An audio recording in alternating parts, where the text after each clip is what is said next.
We often read how famous and infamous past leaders have consulted with mediums for advice or guidance in formulating significant decisions. But how often have we read about the psychic abilities of leaders themselves?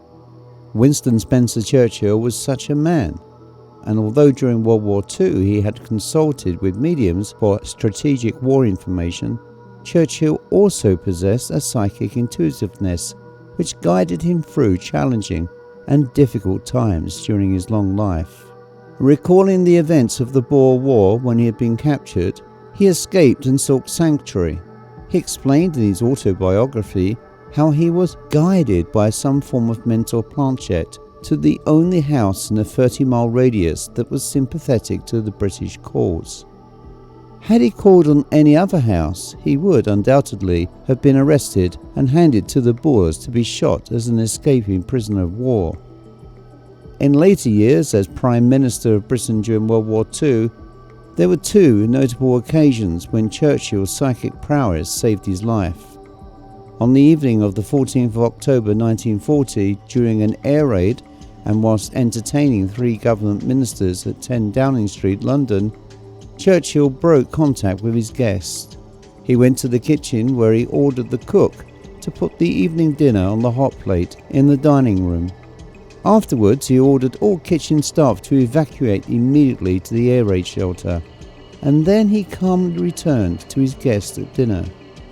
Within a few minutes, the kitchen area was destroyed by an enemy bomb, but left Churchill and the diners unscathed. If the kitchen staff had not heeded Churchill's warnings, many casualties would undoubtedly have been reported. And on another occasion, Churchill went to get into his ministerial limousine when, for reasons not known, instead of getting into the door opened for him, he went to the other side of the car, where he remained seated. During the journey, a bomb exploded on the side of the car, where he would ordinarily have been sitting. The force lifted the vehicle off 2 wheels, but Churchill and the driver were uninjured. Churchill made light play of the incident and joked that he switched sides to keep the vehicle's weight down.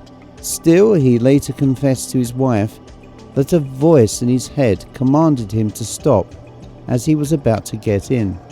Heeding his inner voice as always, he went to the other side of the vehicle and probably saved his own life.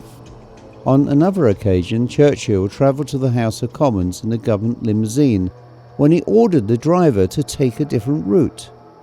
Unbeknown to the state security services, some IRA or Irish Republican Army hitmen were waiting for him in Regent's Park, where they had prepared to attack his vehicle with guns as he drove through. Undoubtedly, Churchill's belief in the paranormal played a big part in the Helen Duncan case in 1944 and the later repeal of the Witchcraft Act of 1735. Duncan, a medium, had during a private Portsmouth seance claimed that a dead sailor told her that a British warship, HMS Barham, had been sunk during enemy action. A Lieutenant R. Worth of the Royal Navy was among the guests, who discovered shortly afterwards on return to his office that HMS Barham was indeed sunk and that the news had only just come through.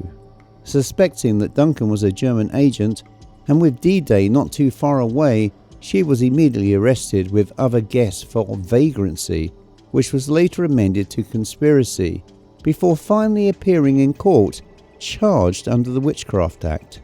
Churchill was furious when he heard of this trial and wrote a ministerial message to the Home Secretary, Herbert Morrison. Give me a report of the 1735 Witchcraft Act. What was the cost of a trial to the state where the recorder was kept busy with all this obsolete tomfoolery to the detriment of the necessary work in the courts? The case, however, proceeded, and predictably Duncan was jailed for 9 months.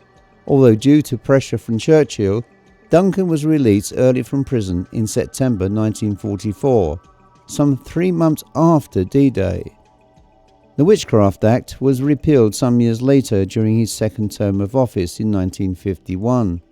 However, since the Duncan case, there have been no further prosecutions. Churchill admitted that his life was guided for him and at times seemed quite fearless of any consequences for his actions. However, despite his psychic ability, Churchill used other mediums for advice and guidance. Quite what was affected by his psychic intuitiveness during this period is not known. Still, unlike Hitler, who also relied on psychics, Churchill survived the war, dying of natural causes on the 24th of January 1965. Thanks for watching. If you enjoyed this show, please hit the like button, subscribe if you haven't already done so, and of course hit the bell icon for any fresh updates.